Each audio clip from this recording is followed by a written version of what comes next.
So Boolean algebra and digital logic. All right.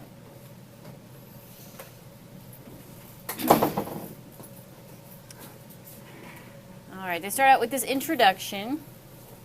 It says, in the latter part of the 19th century, George Boole incensed philosophers and mathematicians alike when he suggested that logical thought could be represented through mathematical equations. How dare anyone suggest that human thought could be encapsulated and manipulated like an algebraic formula? And who did George Boole? Someone did George Boole this semester, right? Was it Carndeep? Or no? Who was it? Oh, it was a Todd. So when did George Boole live, Todd? 1800s. Yeah, in the 1800s. So back in the 1800s, people weren't as open-minded. There wasn't a lot of communication, so people weren't as well-read as they are today. Okay? And so, you know, computers were not even an inkling inside of their brains. They had no idea what computers could be. Okay? Even in this century, they had no idea what computers could be. And so for him to suggest that was a really radical thought. Okay? But he did see the future, and he saw that, yes, we can take all of our logical thoughts and break them down into Boolean algebraic formulas. Okay? So computers as we know them today are implementation of Boole's laws of thought. John Atanasoff and Claude Shannon were among the first to see this connection. So they're the ones who discovered Boole's work and then brought it to the forefront and figured out that he was on the right path for implementing this kind of thing. So in the middle of the 20th century, computers were commonly known as our thinking machines and electronic brains. And of course, many people were fearful of them. Okay, even today, when we talk about the future of artificial intelligence, we have a lot of movies where artificial intelligent robots are taking over the world. And so we still have this fear of computers. Okay? It is good to keep this fear of computers, I think. And maybe that's the human in me saying that, but we do need to always make sure we're doing ethical things with our computers. So nowadays, we rarely ponder the relationship between our electronic digital computers and human logic, and we have accepted them as part of our lives. Okay. In this chapter, we're going to learn how simple the actual hardware is inside of our machine, the actual implementation of this logic. Okay, so Boolean algebra is probably the easiest algebra you can ever use because it only uses ones and zeros, or true or false, high and low. Okay. So Boolean algebra is this mathematical system for the manipulation of variables that can have only two values. And Boolean expressions are created by performing operations on these Boolean variables. And these are our three logical operations: the AND operation, the OR operation, and the NOT operation. And we see those operations in our software, right? We're all programmers. We've all programmed before. And those are our three logical operators. Okay. And that's kind of the basis for all Boolean algebra, is the AND, OR, and NOT operations. And that is actually the basis of all computers, is an AND gate, an OR gate, and a NOT gate. And so this week, sorry, excuse me. This week we're going to go over Boolean algebra, and then we're going to start getting into digital circuits. And we actually have integrated circuit chips, and this week we are doing an Arduino lab, but next week we can start getting into our electronic circuits lab. Okay, and we'll start building these things with the AND gates, the OR gates, and the NOT gates, and figure out how we implement this logic in hardware. Okay. All right, so in review of what an AND operation is, we should all know this. So a Boolean operator can be completely described using a truth table. And you might have had me for first level programming, and I probably told you that these truth tables are the basis of all computing. And going into this Boolean algebra and digital circuits, you'll see why. Okay, these truth tables are the basis of all computing. So here's our truth table for our AND operation. Okay, so this is our first input X and our second input Y. And then sometimes in Boolean algebra, we write x and y as the multiplication of x and y. Okay, so x and y, okay, is only true when they're both true. And x or y is true when only one of them is true. Now the OR operation is usually considered the addition operation. And the AND operation is usually considered the multiplication operation. And you can see that if you say 0 times 0 is 0, 0 times 1 is 0, 1 times 0 is 0, and 1 times 1 is 2, but inside of our circuits, we use that overflow and we add it back in, or the carryover, and we add the carry back in. Okay. And then for our OR operation, you can see that it is addition. 0 plus 0 is 0, 0 plus 1 is 1, 1 plus 1 is 1, and 1 plus 0 is 1, and 1 plus 1 is 2, but we take the carryover and add it back in. Okay. Where did we see this in our Arduino labs? Do you remember that lab 1 I gave you? So if we look at our lab 1, remember how I had you put the buttons in series and then the buttons in parallel? Do you remember when we put the buttons in series? What output did you get right here? Do you guys remember? So here's a truth table. We are using off and on, but this is a truth table. It's all combinations of our buttons. Do you remember when we had it in series? So the buttons in series. What was our output? They're all off except for the last one was on. So which logical operation did our buttons in series represent? The AND operation, the multiplication operation. So note that if we have, two buttons in series, or two latches, or whatever you want, switches in series, that's our multiplication operation. That's our AND operation. They are the same. Okay, that's how we've implemented it in hardware. How about this one? When we had them in parallel, when we had the buttons in parallel, what did our output look like? You guys remember? Yeah, it was off, on. And that was our OR operation. Okay, so our OR operation is having switches in parallel. Okay, so you can kind of start to relate these truth tables to the actual hardware. Okay, so when we implement the AND, it's like having two switches in series. And when we implement the OR operation, it's having two switches or buttons in parallel. Okay? All right. So start to make this connection. Okay, the truth table for the Boolean not operator is shown at the right. And remember, the not operator was pretty easy. And the not operation is most often designated by a prime mark. So when we say not, we put that little prime mark right there, a little apostrophe thing. Sometimes it's indicated by a bar over that input. So they'll put a bar over it. That means not X. Or sometimes they put a little elbow, and the elbow really didn't show up that well on our slide. But we'll use either of two of these. When we write our not operation, when we say not X, okay, we could either use the apostrophe or the bar. I don't mind which one you use. Okay.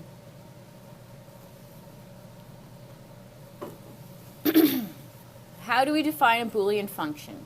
A Boolean function has at least one Boolean variable, at least one Boolean operator, and at least one input from 0 and 1. It produces an output that's also a member of the set 0 and 1. Okay. Now you know why the binary number system is so handy in digital systems.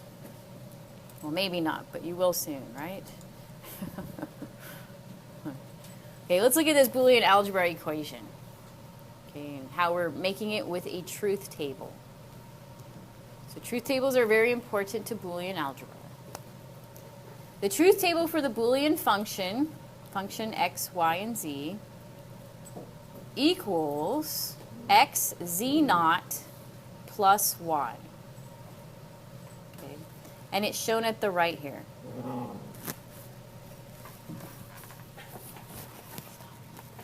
Okay, to make evaluation of our Boolean function easier, we've added some extra columns here. So a lot of times, and actually we saw this in discrete mathematics too. Do you guys remember making these truth tables? Those of you who took discrete mathematics, CPSE 07, okay, it kind of relates to it, right? So what we have here on the left is all combinations of 3 variables. Okay, so 2 to the power of 3 means that there's 8 different combinations that the x, y, and z can hold. When we write our x, y, and z, a lot of times we'll write them with the 0 first, because if we look downward, it is counting in binary. 0, 0, 0 is 0, 0, 0, 1 is 1, 0, 1, 0 is 2. Do you see how it's 3, 4, 5, 6, and 7? So we have our variables 0 through 8, right? Those are all possible combinations of our x, y, z.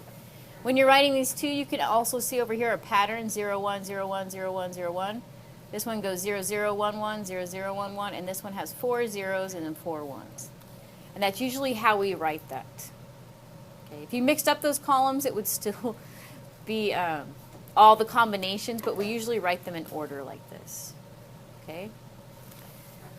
Now in our Boolean equation, we have x, z naught, and then the y. Okay. So what they did is they added a column here for z naught. How do we get z naught? Well, we just flip all the zeros to ones and all the ones to zeros. So do you see how this column is z naught, or not z? Okay. And then the second column here is x times z naught, or it's x and z naught. So x multiplied by z naught and x and z naught kind of mean the same thing. Just remember that your carryover adds back in. Okay.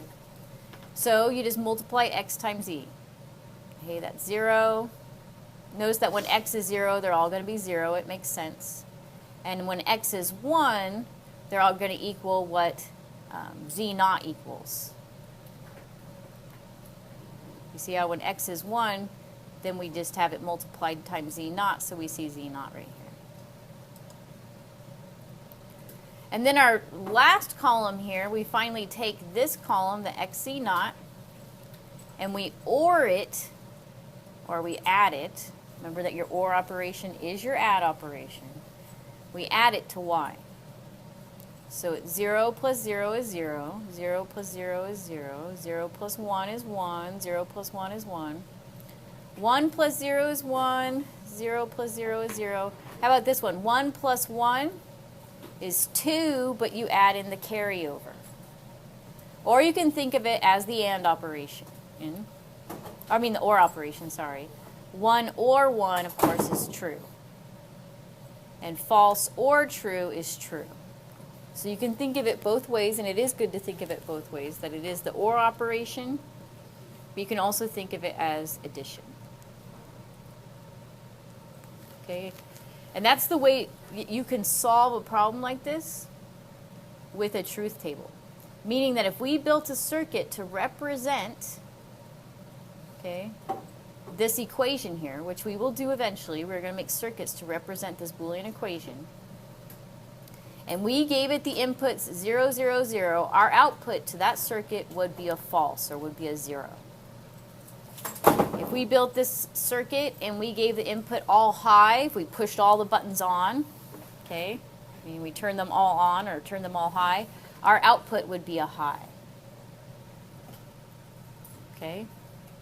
So our first step is just to understand these truth tables, and then we can start applying them to our circuits when we're building them. So that you can always tell what the output to your circuit's going to be if you're given the input. Okay. Now, as with common arithmetic, Boolean operations have rules of precedence. Okay, so order of operations. The not operator has the highest priority, followed by and then by or. And you can think that, hey, that makes sense that you would apply the not operator first. And then the and operator is multiplication, so of course it's going to come before the or operation, which is addition. Okay? So just remember your order of operations. And this is how we chose the shaded function parts in our table, because you do z naught first, you do the multiplication second, and you did the addition last.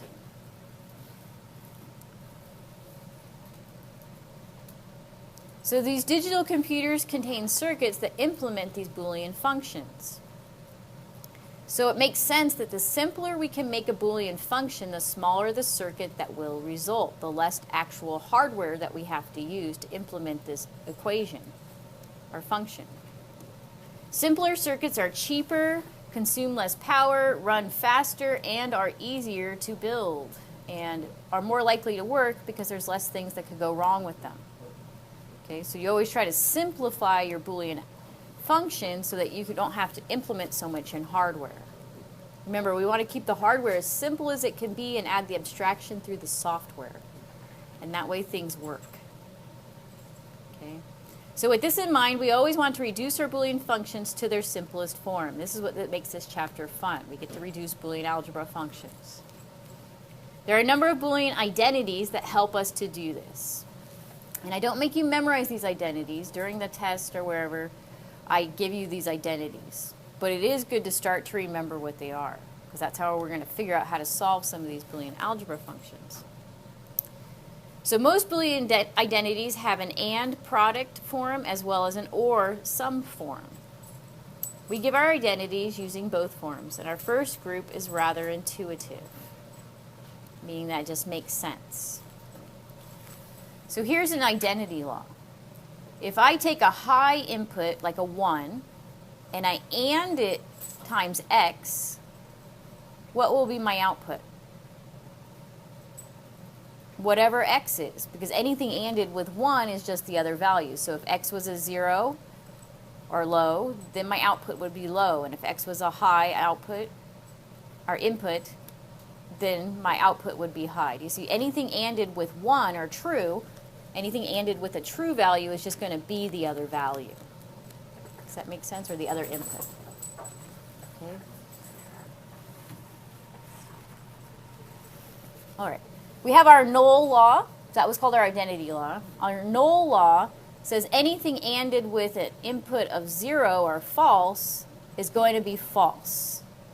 And that makes sense. We're all programmers. We realize that if we have an AND statement, hold on. One second. Just need to readjust really quick. If we have an AND statement and you're ANDing something with a false value, the output's going to be false, because false and something else, it doesn't matter what that thing is. The first one's false, it's going to be false. See how these are really intuitive, right? Okay. And then the idempotent law. Anything ANDed times itself, or ANDed with itself, or multiplied by itself is just itself. You see, true and true is going to be true, and false and false is going to be false. A lot of times you just plug in the true false values in here and you can see, hey, that is true identity. Then we have the inverse law. Any input ANDed with its not self, so this would be true. Let's say x was true, it'd be true and false is going to be false. Let's say x was false. False and true is still going to be false. So we can see that identity, that any input ANDed or multiplied by its not self, or its self reversed, is going to be false. Right? And so if you look at this chart, or you look at this table, after a while you're like, oh yes, that totally makes sense. So that's our AND form of that law. And then the OR form of this law says, in the identity law, when you take 0 and you add it to itself, or its input, so if you take false and OR it, by, let's say, true, so false or true is true. False or false is false. So you can see that, hey, this is a correct law. So anything ORed with 0 is just going to be itself. Anything ORed with 1 is always going to be true, or 1. Okay. If this was 0, your output would still be 1. If this was a 1 or a true value, your output would still be 1 because of the carryover you add in. Same thing here. Anything ORed with itself is just itself. So any input high or low, so high plus high or 1 plus 1 is equal to 1. Or 0 plus 0 would equal 0. False and false. Or false or false would equal false. And then the last one here, any input ORed with its not itself will equal true. And that one always makes perfect sense because if you plug it in, it'd be true or false equals true, or false or true equals true. Okay? So yeah, I don't believe in memorizing these, but they do make perfect intuitive sense, and we'll start to remember them. Okay? All right. Now here's a second group of Boolean identities. Okay, it says it should be familiar to you from your study of algebra. So hopefully it is. So we have the commutative law, the associative law, and the distributive law.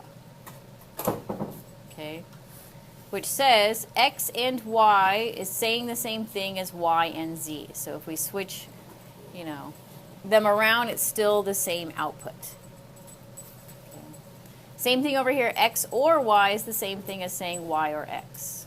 We can switch them around, it doesn't matter. The associative law, x and y and z is the same thing as saying x and y and z. And same thing with the OR operation.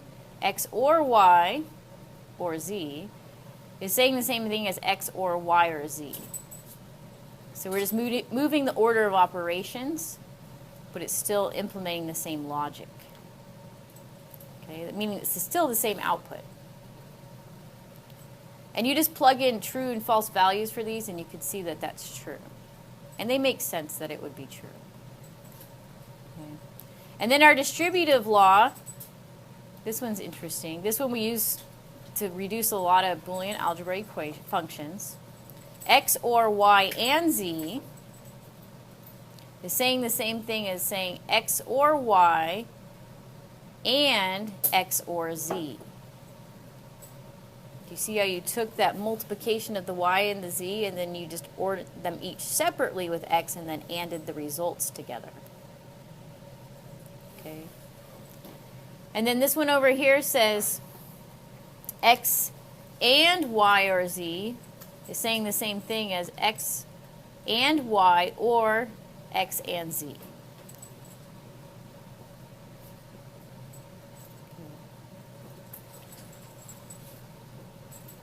And these aren't as intuitive, but if you plug in your true and false values, you can see that you will get the same output for each of these. Okay, that means if you plug in the same input for this side and the same input for this side for x, y, and z, you will get the same output. Your truth tables will look the same. Okay. Our last group of Boolean identities are perhaps the most useful. And if you have studied set theory or formal logic, these laws are also familiar to you. So here's our last laws. These are our last ones. We have the absorption law, the De Morgan's law, and the double complement law. The double complement law makes sense. I think it's pretty easy. X not, that means you're changing x to 1. Let's say x is 1, you change it to 0, then you change it back to 1. You're just nodding it twice, it'll equal itself. De Morgan's law I find very useful. It says x and y, you'll get the same input as if you not both of them and change the and to an or operation. And same thing with the or operation. X or y knotted. So the not operation of x or y is it give you the same output as x not and y not. Okay, so we can go back and forth,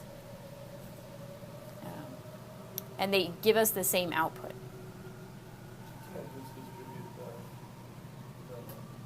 Now we distributed the not, but we also changed the or operation to an and operation. And it does actually give you the same output.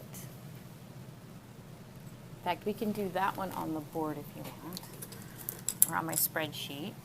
We were going to do a couple of these identity laws because they are in your homework as well. We can do that one actually. I always like De Morgan's laws. They're very useful. All right.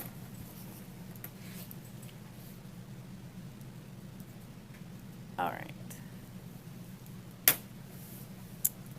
Cool. All right. In fact, let's do that really quick, actually. Instead of writing it on the board, I'm going to attempt to make it in my spreadsheet here. Let's see, we need X, Y, or Z. All right.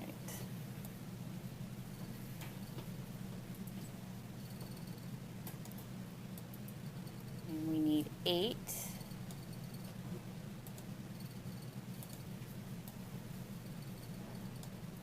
All right.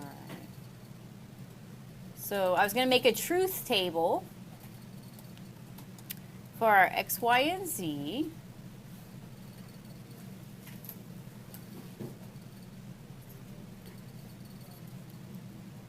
Oh well. We'll make these a different color. I was thinking a bigger border, but. So here's our inputs for X, Y, and Z. And what I thought we could do is look at that De Morgan's law and see that it's true and how to write one of these laws into a truth table. So our De Morgan's law said X or Y not equals X not and Y not. Okay. So when we're writing these things, actually we need one more row, don't we?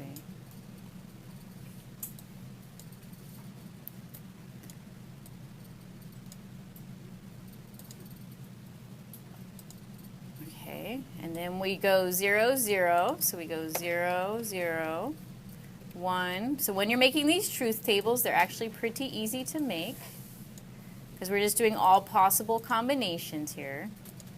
And then our last column would go 0, 0, 0, 0. And you can see that we are counting in binary. You can think of it as counting in binary as well. Oops. Oh, I did get an extra row in here. All right. So you can see that 0, 1, 2, 3, 4, 5, 6, 7. Okay, it counts our 8 different possibilities. All right. So we want to do this equation here. So what is X or Y? So we'll start on this side, and we start within the parentheses. Our order of operations says start in the parentheses. And so we just say X or Y. And we can say X or Y, 0 or 0, false or false is false. See how this is making sense? False or false is false. So what is my output going to look like right here? False or true is true. So if even one of the X and Y's are 1, then we're going to get a true output. Do you see? True or true, true or true, true or false, true or false, false or true. So the only time it's really false is when they're both 0 in our OR operation. That makes sense, right? All right. Now we need to not this, meaning that we got to switch all the 0s to 1s and 1s to 0s. And this will be our X or Y not. Okay. So this one's pretty easy. The not operation, like I said, is the easiest. We just flip all the 1s to 0s and all the 0s to 1s. All right. Now let's figure out this one here. It says, or this side of our equation, X naught and Y naught. So first we'll write down X naught. We'll be neat about our things. Now X naught means I just reverse all the 0s to 1s and all the 1s to 0s. So he's going to look like 4 1s and 4 zeros. Same thing with y naught. Y naught. So it'll be switching all the zeros to ones and ones to zeros. Okay. And then we figure out x naught and y naught. So x naught ANDed with y naught, or multiplied by y naught. So what is this column going to look like? You guys tell me. One is x naught and y naught true? Sorry, go ahead. What will it look like? What do you think? Yeah, 2 ones, and then the rest are zeros. And the reason being, they're only true when they're both true, so they're only true in these 2 cases here. Okay.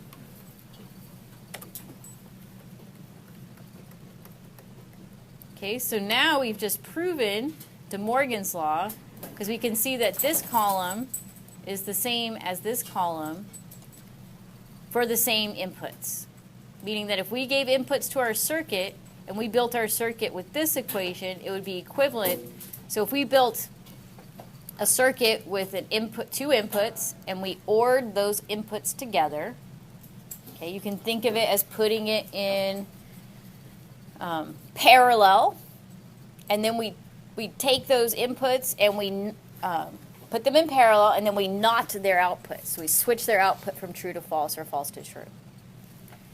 And then we take those same inputs and we use an AND gate or put them in series, right? And we take the inputs and we NOT them, and then we put them together with an AND gate. So when we build these 2 equivalent circuits, they will give us the same output for the same input. So we can build our circuit with an OR gate and a NOT gate, or we can build our circuit with 2 NOT gates and an AND gate. And we would get the same output for our input. Which one would be easier, do you think? They're both pretty easy to implement. But one only uses 2 gates and one uses 3 gates. You can kind of think of it that way. Okay? This would use 2 NOT gates and an AND gate. And this one would use an OR gate and then a NOT gate. And I know we haven't gotten to gates yet, but we need to start thinking of how we're going to implement these things, okay, as we're looking at these truth tables and relating it to our hardware. But the important thing is that we saw the outputs are the same, and that's why we have De Morgan's law. We can see that this is always true. Okay? All right, so we have all these identities so that we can reduce our Boolean functions to something easier to implement in our hardware. So here's an example of them reducing a Boolean function using these identities.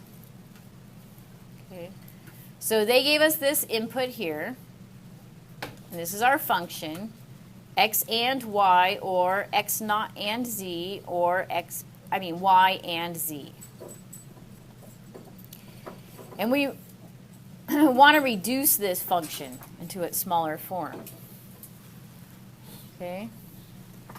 So the first law that and sometimes this just kind of takes practice to know which identity. How do you know which identities to use? And actually, sometimes it drives a lot of students crazy because, you know, you're just given this function, and you just have to start trying identities and see if it reduces to a smaller function. Okay. Now, looking at the answer here, it tells us what identities we're using in what order. Okay. So the first one is the identity law. And what was our identity law? It says 1 times x, or 1 and x, is equal to x. So they used the identity law right here, and they said, okay, if I multiply you by true, or 1, so if I AND you with 1, it's saying the same thing as above, so I haven't changed the equation. Okay. Now, why did they do that? So that they could do the next step here as the inverse law. So they did that so that they could introduce x naught into this part of the function. So they know that 1 is equal to x or x naught. So notice that this guy has x inside of him, this guy has x inside of him, and this guy did not, this last part. So they thought, okay, if he has an x variable inside of him, then I can group these guys together. So do you see how they kind of thought of that? Can we use both and or forms? Oh yes. You can use all of those identities. Okay, it's kind of like a riddle, really. If you guys like riddles or solving mathematical functions, it's kind of like a riddle. What one could I use to help reduce this? Okay, in practice, so using this kind of trick of multiplying by 1 and then changing that 1 to x or x naught, because remember, x or x naught is true and is 1. By doing that kind of trick like that, I guess it's not really a trick, but knowing that you could apply these two identities to introduce x into this part of the function. Okay? So then they use the distributive law, and they say, this part of our function is equal or equivalent to this part of our function. They distributed the y and z to the x and then the x naught. Okay. And then they take their commutative law right here. So what did they change from this step to this step? All they did was reverse the y and the z to z and y. And that doesn't seem like much of a step, but okay. And then associative twice. So the associative law, meaning they rearrange these parentheses. So they group the x and the y together, and they group the x naught and the z together, and took out the z and then the y. Okay. And then what did they do? They just rearranged these. Do you see how x naught z is over here and x y z is over here? They just rearranged those two. Because when you OR something, it doesn't matter which order you're ORing, right? And that's the commutative law. Okay. And the reason they did that is so that they could pull the xy out of these two parts of our function. So they pull the xy out of those two parts of our function, and they pull the x naught z out of these two parts of our function. And now they're left with 1 or z or 1 or y. And what is 1 or z? True or something is true. Okay? So then they get rid of that z variable. And then over on this side, they say 1 or y, so it's true or something. Right? It's just true. And now they reduce a function with the null property, our law, to xy, or x and y, or x naught and z. So how did they get from here to here? Well, they had to do all of these steps, right? But when you're starting up here, sometimes it's hard to see that you can get to here. Okay. So when you're starting up here, what I look for is say, hey, what could I pull out of any of these that could reduce this function? Okay. And they recognize that if they put the x in there, they could make an xy and an xz and be able to group them together with these two and then reduce it. Do you see how kind of you can say, oh yeah, if I added an x to this y and an x to that z, I could group these two guys together with him and then reduce it. And at first it is hard to see, and I've taught this a couple years now, and a lot of really smart students sometimes have trouble with these. But the more you practice them, the easier it gets. And there's really not that many identities you can use. And if you try one way and then it starts getting into a bigger function and not a smaller function, then hey, maybe I should start over and try something else at first. Try a different kind of logic. But a lot of times you just try to group them to get rid of one of the inputs out of part of the function.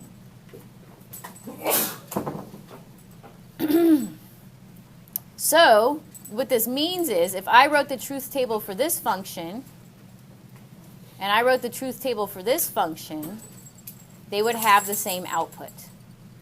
That's what that's telling you. When you reduce these Boolean algebra functions, you're going to get the same output for the same input. Actually, for any of these. If I implemented any of these parts, I would get the same output for the same input because they're all the same equation. I know that sounds weird, but it's true, okay? So they are all the same equation. They're just in different forms. Just like when we learned Boolean numbers, it was always the same number, just in a different form. These are all the same equation or function, just in a different form. Okay, they're all equivalent.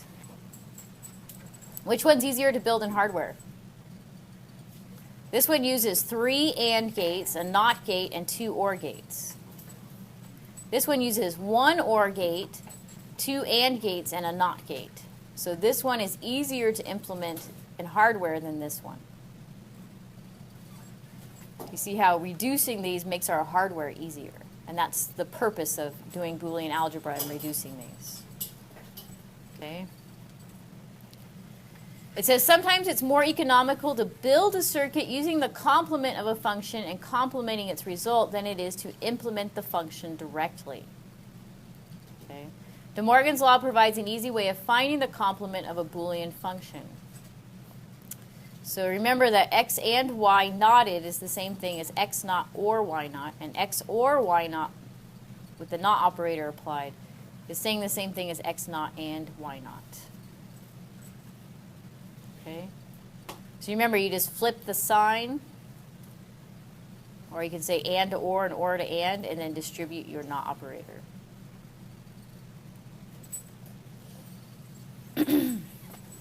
It says De Morgan's law can be extended to any number of variables.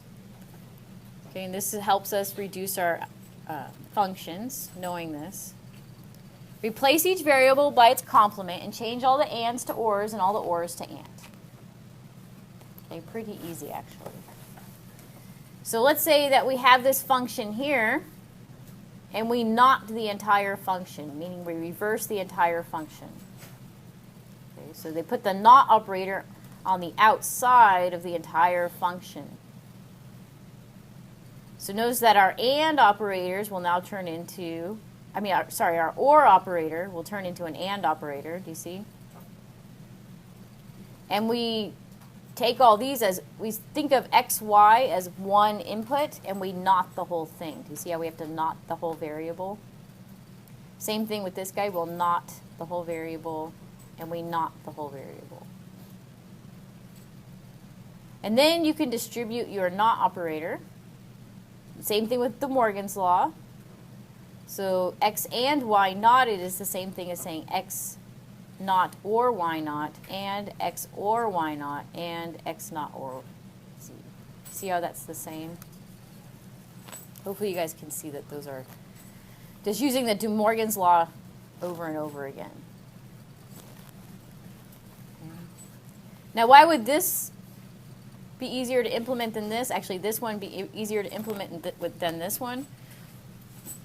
Maybe in this case it's not so much, but in other equations we can actually reduce our hardware. Or it'll help in reducing the entire equation. All right. So through our exercises in simplifying our Boolean expressions, we see that there are numerous ways of stating the same Boolean expression. These synonymous forms are logically equivalent. So just like I was saying, all those functions, if you give them the same input, you'll get the same output. So they're logically equivalent. Logically equivalent expressions have identical truth tables. Same input, same output. So in order to eliminate as much confusion as possible, designers express Boolean functions in standardized or canonical form. There are two canonical forms for Boolean expressions, sum of products and product of sums. Recall the Boolean product is the AND operation and the Boolean sum is our OR operation.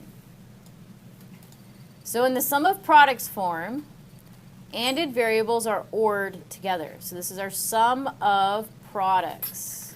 So this is a product, and we're taking the sum of them. Okay. And this is our product of sums form. Okay, so a lot of times we try to get our function to look like this in a sum of products form or a product of sums form. because that's a standard way of writing a function. Okay, so a lot of times we try to get it into this form.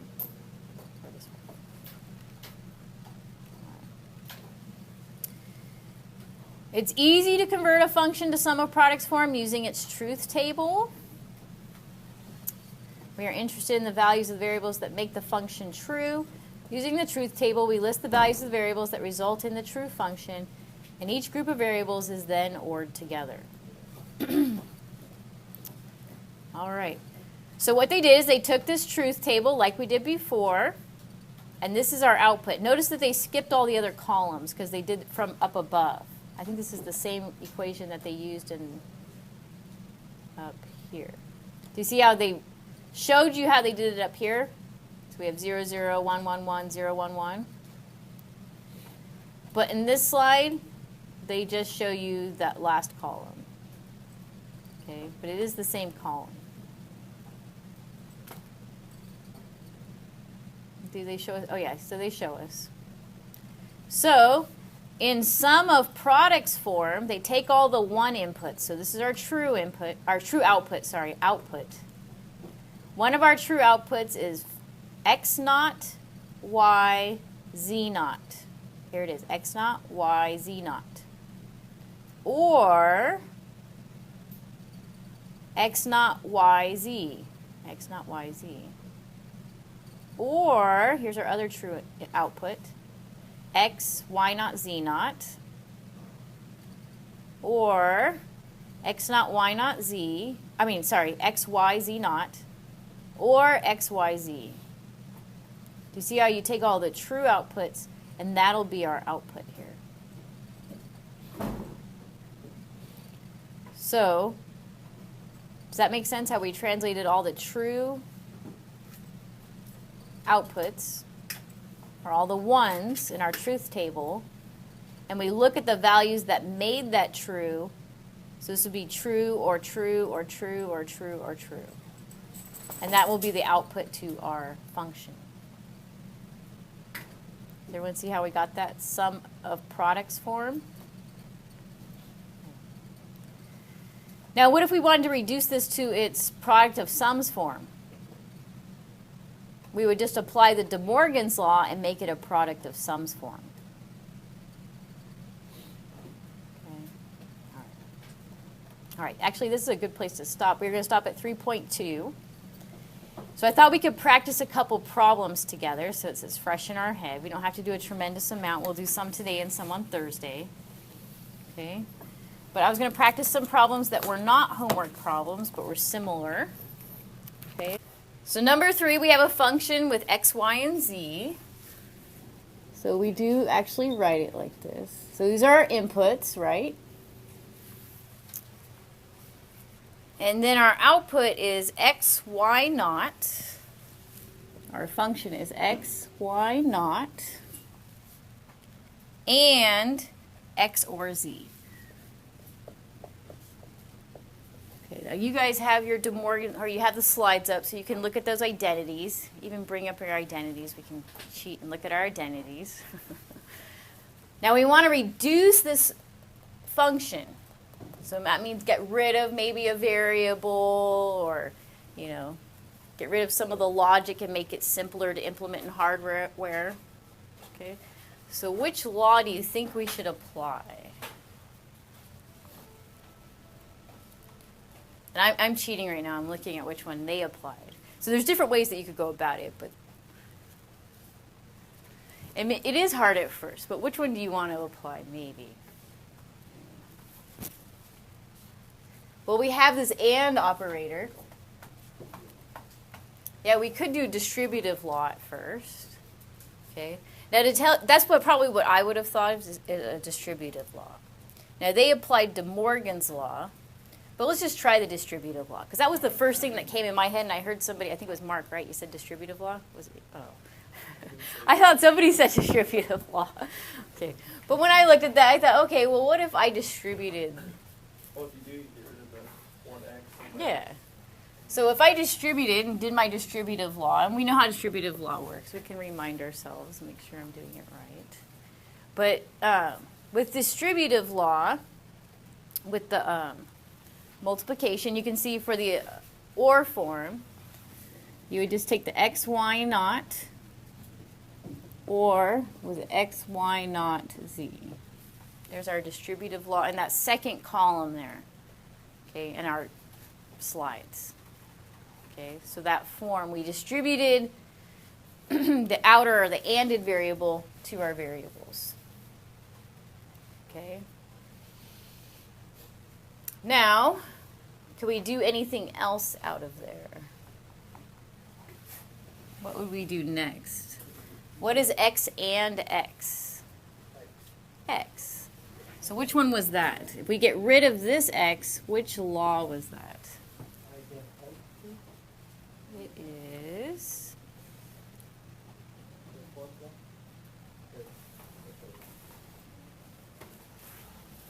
I forget the names of the laws too, to tell you the truth. Indefinite. Which one is it? Indefinite. Oh, idempotent, yes. Idempotent. I think it's pronounced idempotent. Okay. So what if we did get rid of, so x and x is just x, and then we still have our OR. Okay, what could we do here? What if we took out the x, y naught? Yeah, associative law. What if we said x, y naught is saying the same thing as 1 or z? Is that our associative law? Which one is that?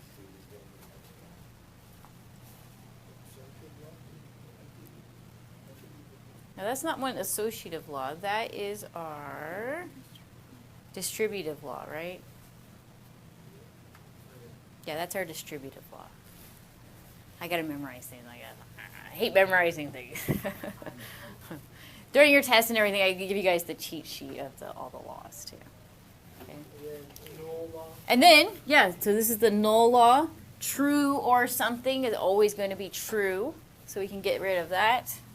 And actually, we made it smaller than what they did in the text. And I'll show you what they did in the textbook answers. Okay, but I believe we did that correctly. Actually, I have to stand over here so I can see it on the camera. But we've reduced this function that was using an AND gate, a NOT gate, another AND gate, an OR gate, to just using one AND gate and one NOT gate, and it doesn't even matter what Z is. Okay? And so when we do our digital electronics next week, what we'll do is we'll build this circuit and then this circuit, and you can see that the same inputs for this circuit will give you the same, same input here will give you the same outputs. But which one's easier to build? That one, of course. Okay? So, and if you drew your truth table, you would also see that this column is the same output as this column. And so that's a way you can double check yourself that you've done these right, actually, is to make a truth table out of it, and then check that this column has the same ones and zeros as this column, the same output. Okay, and we can double check ourselves. Okay? In fact, I'm going to write it over here and we'll double check ourselves. But I'm going to do the truth table on Excel because I hate trying to draw two truth tables on this board, actually. Okay. Now I'll show you the way that the textbook did it, just to see another way, because these are the harder ones, right? And so what they did is they applied De Morgan's law. Oh, because that's what the problem said. But it's okay, we practiced it. It says using De Morgan's law. But that's okay, we still figured out how to, and that was the hard part anyways, reducing these functions. But they said apply De Morgan's law. So let's just practice applying De Morgan's law like they said in question 3. And it says write an expression for the complement of the function. Okay. So let's apply De Morgan's law. So they want the complement of the function, meaning that they want us to complement the function. So what is the not operator for this function? Okay.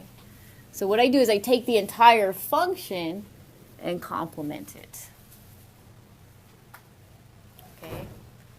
So when I apply De Morgan's law, what do? You take all of your variables and knot them. Okay. So I treat this as a variable and then I knot it. I change all my multiplication to addition. And then I take this variable and put the not operator on it. Do you see how I distributed the not operator? Knotted and knotted. Remember that this y is still not, and then x and y naught is knotted. Okay, and then x plus z, we apply the not operator. Okay. So then we have to distribute that not operator. So what is De Morgan's law again? We'll apply De Morgan's law again. This will be x naught, or we change the multiplication to addition. And this was x, so now he's x naught. This one was y naught, and y naught naught is y. And then the same thing here. We'll apply De Morgan's law to this. So this one will be x naught and z naught. And so this is the complement of the original function.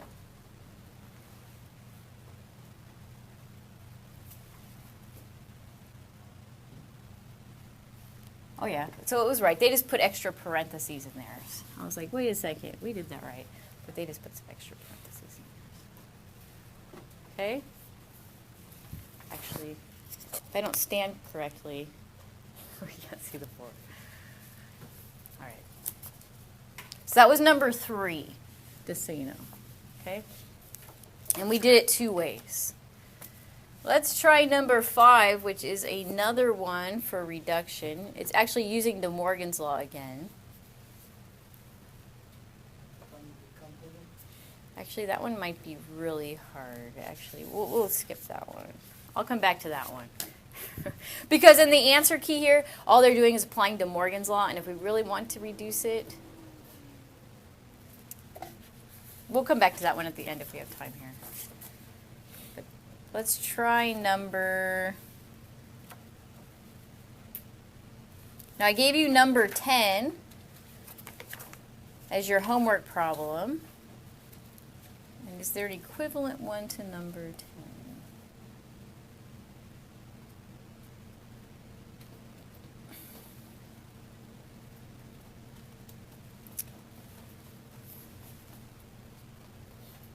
Oh, maybe I could just make one up. There really isn't an equivalent one to number 10. But number 10 says, show that, and I'll write it down so we know what number 10 is. Show that x is equivalent to x and y, or x, y naught. And it says, show this with a truth table or using Boolean identities.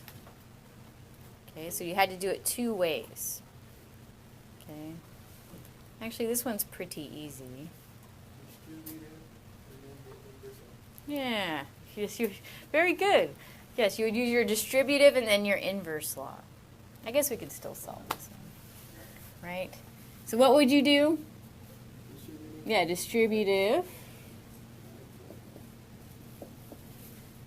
And then true or false is, or false or true is always true. And so then he just equals that guy. And that was our, distributed, inverse, and then identity law. Okay? Distributive, inverse, and then identity law. So and then it says, okay, that was how we showed it with Boolean identities. How would you show this is true with a truth table? Okay, I said I wasn't going to make truth tables, but this one's pretty easy. It only has 2 inputs. So 0, 1, 0, 1. Remember, if you only have 2 inputs, all possible combinations would be 2 to the 2nd power. You only have 4 possible combinations. It's always 2 to the power of your inputs. So if you have 3 inputs, you have 8 different ways you can combine them. If you have 2 inputs, there's only 4 different ways you can combine them.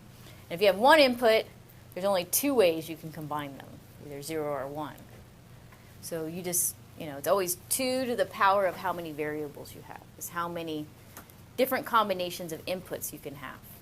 So with a 2-input truth table, you only need 4 rows. Remember that. Actually, I do remember that last time around, people would still make 8 rows, but no, you only need 4. Okay? All right. So if we were to show this law with a truth table, you would just make the x and y. And we know x and y, that's pretty easy. And then x and y naught. What does that look like? X and y naught. Okay. So you can multiply them if you want. Now I just did it really fast. Now you could make a y naught column if you wanted to. Okay. And on theirs, actually they skipped the y naught column too. But remember, your y naught is just going to be the opposite of your y. Okay. So x and y naught. And notice how I figured that out. X and y naught. This was y naught. Okay. Would be 1 here. And would we have 0 everywhere else? Yes. This is the only case that it would be true, is when it's x and y naught. Right? Yeah. Just making sure. And then the last column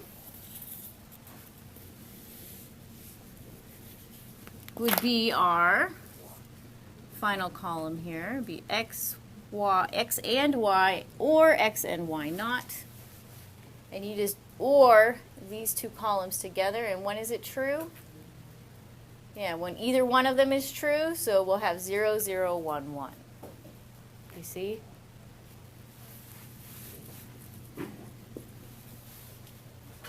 So how did this prove it? Well, we still have to write it. So here's our true outputs. What's our true outputs? X is 1, y is 0, x is 1, y is 1. So we can write it in product of sum or sum of products form. Okay, so if we wanted to write it in product of sums form, it would be, what would it be? Sum of products. It would be 1, it would be this. This is our sum of products form, actually. It would be x and y naught would be our first product, or x naught and y naught. I mean, sorry, x and y. Not, because they're both true, so it'd be x and y. There's our sum of products form. How do we write our product of sums form? You could do De Morgan's law to make it into the product of sums. Okay. So when we do De Morgan's law, we can see it's x naught or y. Or maybe I need to write it out, actually.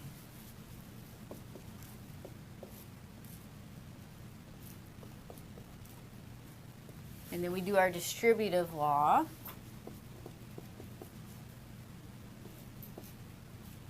X naught or y naught. And there's our product of sums. So this is equivalent, this sum of products is the same as our product of sums. Meaning, not the same, but you know what I mean. They're equivalent to each other. All right?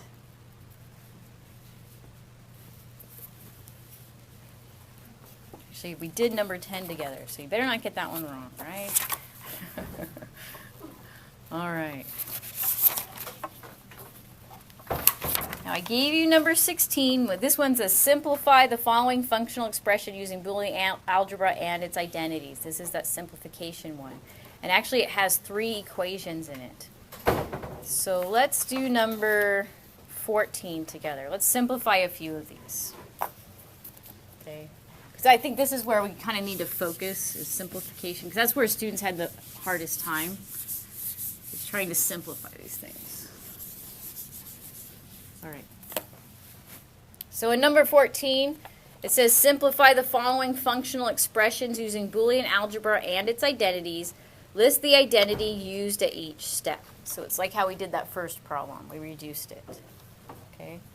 So we have y and x naught or x or y not. Okay, so we have it looking like that. making sure I wrote it down wrong so we know. Okay, I'm not even going to look at it. Now, what would you think to do first? This is always hard.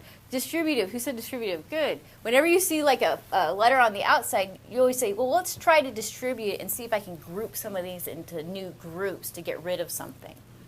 So a lot of times if you're anding toward a variable like this, try distributing it to see if we can regroup them, to get rid of something. We want to get rid of something, right?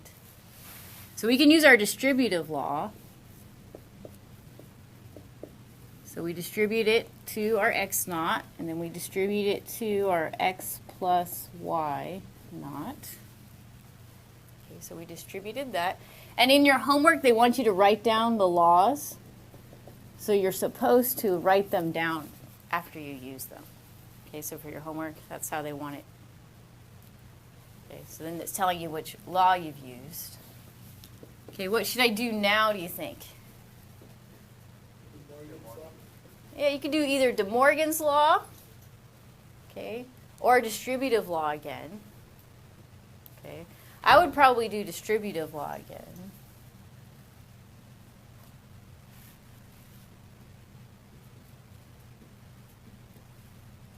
Actually, in the answer, they did do De Morgan's law. Okay, but if you did distributive law, you'd probably get the same. Well, you would get the same thing, right?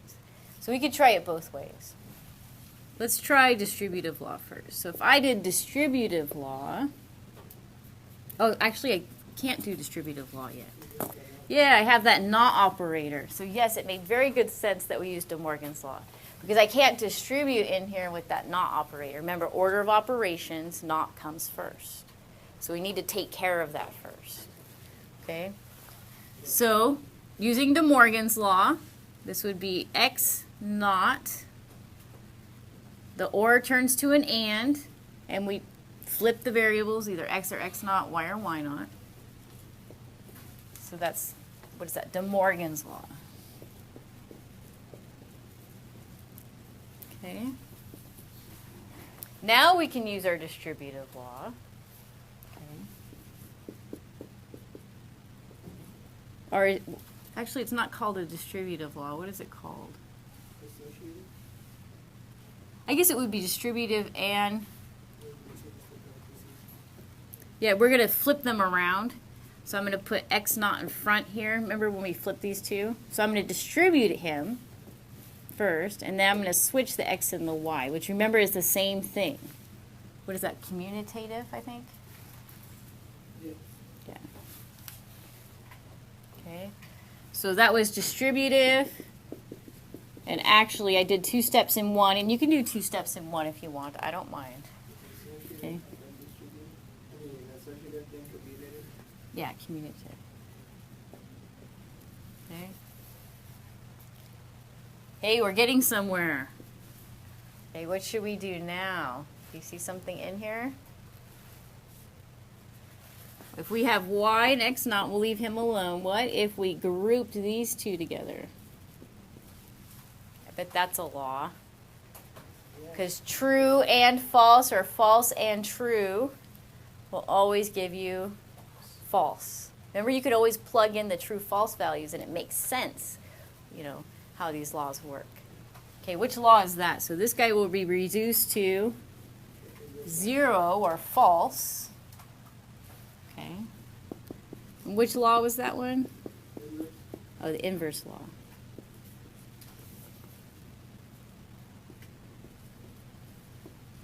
Okay. And then what are we going to do here? What is something anded with a false? It's always false. True and false is false, and false and false is false. So which law was that one? No. Yeah, the null law. So we can just get rid of that guy because, hey, he's going to be false anyway, or 0. Okay, you can always think, hey, I'm multiplying by 0 at 0 too. Because remember, multiplication and addition and or work the same way. Okay. And so then we're reduced to yx naught. Yes, much easier to implement. One AND gate and one NOT gate. And we don't even care what the third input is. Well, actually, we didn't care anyway. He wasn't part of our input. We only had 2 inputs. Okay. Now, if we wanted to check this thing, that it equaled the same as this, we could make a truth table. Okay.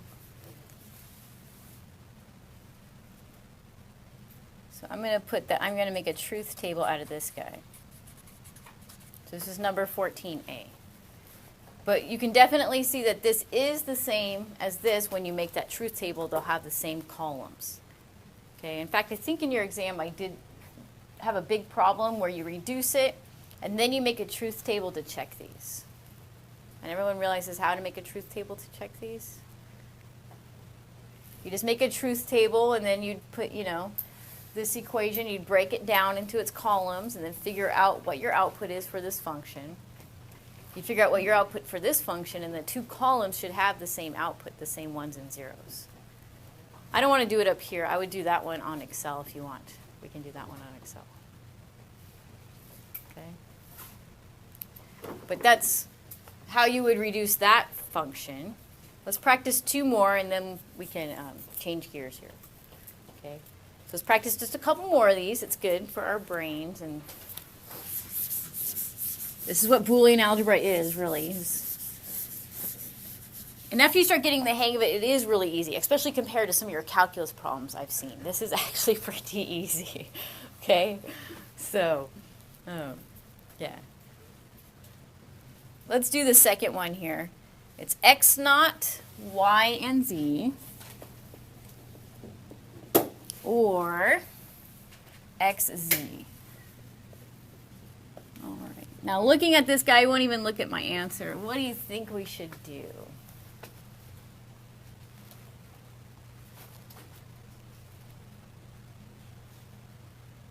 Looking at him, you can see that this one has an x, y, and z, and this one does not have the y inside of him. Maybe we could use that trick to put the y inside of him. Do you guys remember how to put the y inside of him? Actually, they do that in there. Okay. So you can kind of remember that trick. So remember that if we multiply this function times 1, okay, it's not going to change it at all, and that is called our identity law. Okay. This is kind of like the example that we had on the slides. So then we have x naught, y, and z. And now we can take that 1, and it's the same thing as saying y or y naught. Because y or y naught is 1. So we can change that 1 into y or y naught. And that is called our inverse law. Now we can use our distributive law. Okay, so we have x naught, y, or z plus x, y, z, or x, y naught, z. Now I applied actually 2 laws here. I distributed and I rearranged the variables, and that was called our, which law was that one? Yeah, commutative. Okay, so it was both of them, inverse and commutative, right? Okay, now what should we do? What do you think?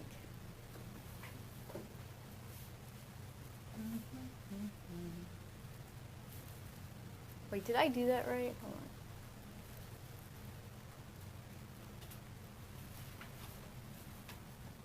Oh yeah, that's right.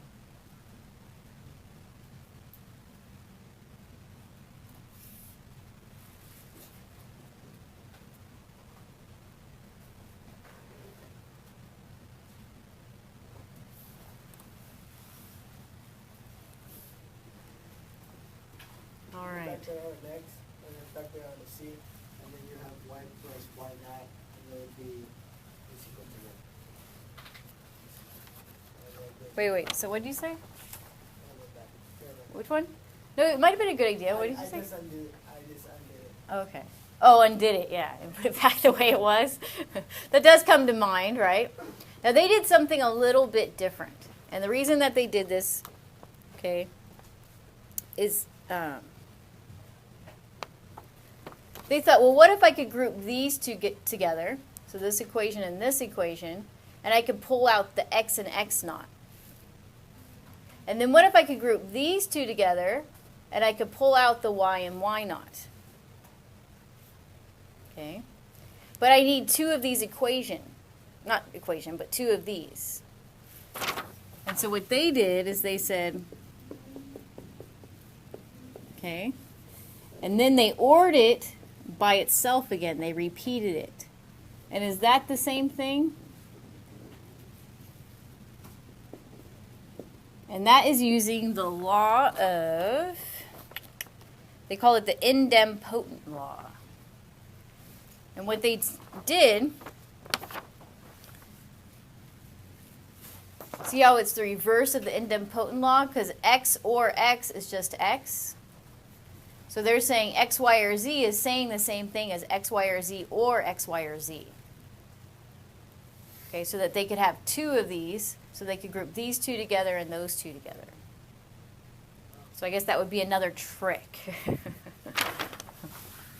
Okay, and they called it the idempotent law. Okay. So then we have x naught y or z, and we can group it together with the x, y, and z. Or x, y, and z, and x, y naught z. And that was our associative law. This is associative. Okay. Now we can do something here. Okay.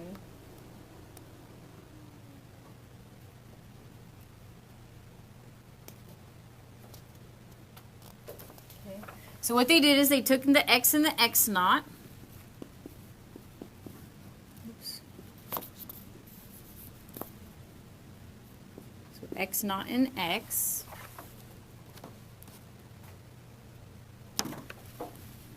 And which law is that? That was our reverse of our distributive law, right? So they did our distributive law, and they saw, okay, I can pull out the y, z out of both of these and then have x naught or x. And then same thing over here. I could pull out the z and z naught. Because I see that they're both, wait. Sorry, that one was y or y naught too, right? Not z or z naught. It's z and z, but it's y or y naught. So they pull out the y and y naught, and then see that both of these are distributed or multiplied times xz. Okay, and that would be our distributive law. Distributive law. Now what can we do? Yeah, the inverse law. Okay, we see that x naught or x, or false or true, is always true, or 1. Okay. And then same thing over here, y or y naught is true, or always 1. That's our inverse. And then we finally get reduced to yz plus xz. So y and z or x and z, and that's our identity. And it is in sum of products form, okay, which is a standard form. Do you see how this is a sum of products form? It's sum of our products. If I wanted to write it in product of sums form, I could do the De Morgan's law and write it in product of sums form. But a lot of these answers, and in a lot of books, they always write it in the sum of products form. A lot of times. But notice that the product of sums form would be equivalent. So this equation, our function, was then reduced to this function. Okay? And that would be okay. Okay, let's try one more. Everyone kind of got that one? And it is recorded. You might have to zoom in, huh?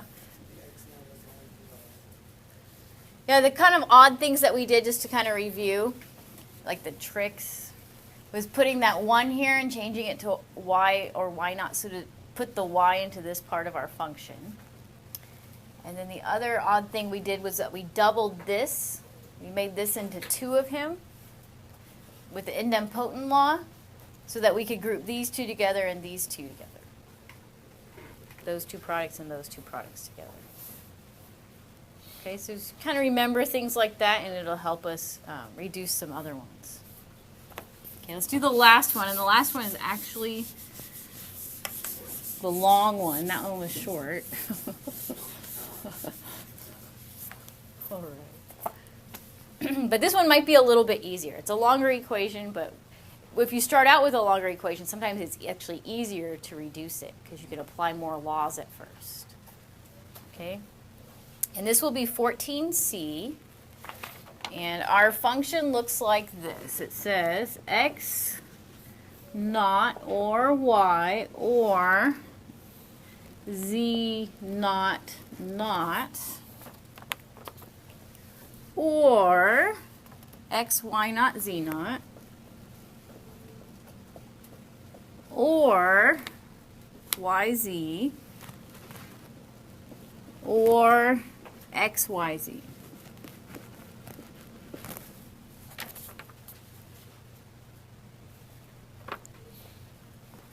All right. So looking at this guy, what do you think you would do first?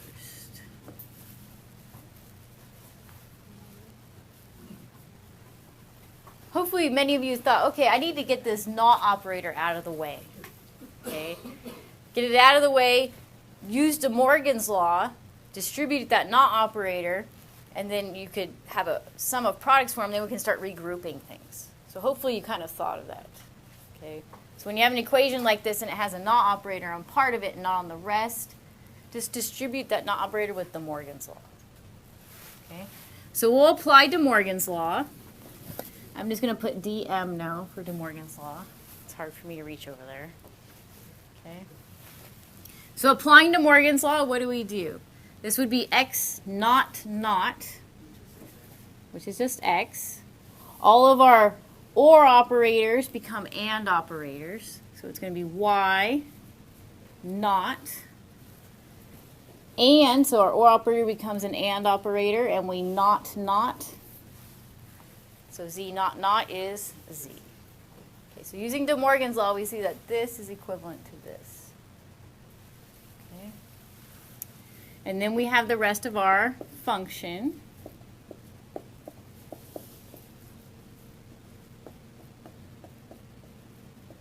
All right. So what would we do next? Yeah. Do you guys see the associative? Okay. Right here, right? So right away, not even looking at our answers, I can see that this one is xy naught. This guy has xy naught. So I can take that xy naught and pull it out of. Actually, that was distributive, huh? Were you thinking of something else, Yesenia? I thought of distributive right away because I saw that these guys had the same xy naught. Why not pull that z naught? Now, there's different ways that you can reduce this, so this is just one way. Okay. So if I use distributive law, I could do this. Now, what were you thinking, Yesenia? Associative. How would you use associative? Well, I don't know. I don't know. Okay. But there are other ways. You can start applying different laws and see how it is. But when I saw that these had the same, you can always pull out that part and then use your distributive law to pull that out. Because when I have z or z naught, what is that? 1. Yeah, that's our 1. And which law is that one? Yeah, our inverse law. Okay. All right, so now this is reduced to x or y naught, or x and y naught, sorry. Now looking at this side, what could I pull out of both of those? I could pull out the y and z. Notice that both of these have y and z. So I could pull out the y and z, and I would have 1 plus x. And that was our distributive law again, right? Hey, we're getting somewhere. What is 1 or x? True or something else? It's always true. Which law is that one? I forget. Null law, yes. Yeah, you're pretty good, Manuel. All right. Can we pull out anything else? I think that's pretty reduced. Notice that this would be immensely easier to implement in hardware than this one. So by reducing this Boolean equation, now I can implement in hardware the same thing. And for the same inputs, I'm going to get the same outputs. So it doesn't matter how I implement this thing in hardware as long as I'm getting the same outputs for the same inputs, right? So this would be a much easier way to implement my hardware than up here. This uses how many gates? 1, 2, 3, 4, 5, 6, 7, 8, 9, 10, 11, 12, 13, 14, 15, 16, 17, 18 gates. And this one only uses 1 AND gate, 1 NOT gate, so 2, 3, 4 gates. So it's immensely easier to implement in our hardware. And that's the purpose of reducing these Boolean algebra equations. Okay, so that we can do our hardware in the simplest form and it'll work. Okay. So, you know, the slide presentation from your textbook, it said, hey, we start with our high-level thoughts. We reduce them down to our Boolean algebra equations. So our high-level thoughts, we make it into a truth table. We take that truth table, make it into a function. We take that function, reduce it, and now we can implement it in hardware. And this is how we're getting our high-level logical thinking to work inside of a computer through the hardware. Okay? And it is an abstract idea, and you could see back in the day why people had a really hard time visualizing this and why this would be hard for them to visualize that a computer could do this. Okay? So, but it does work, obviously. That's how we got Facebook and Twitter and Snapchat. My daughter loves it when I Snapchat her. I figured out Snapchat. She's like, oh my God. She's a senior in high school, yeah, so she loves it. All right. So we'll do some more problems on Thursday. In fact, you can look at your homework problems or look at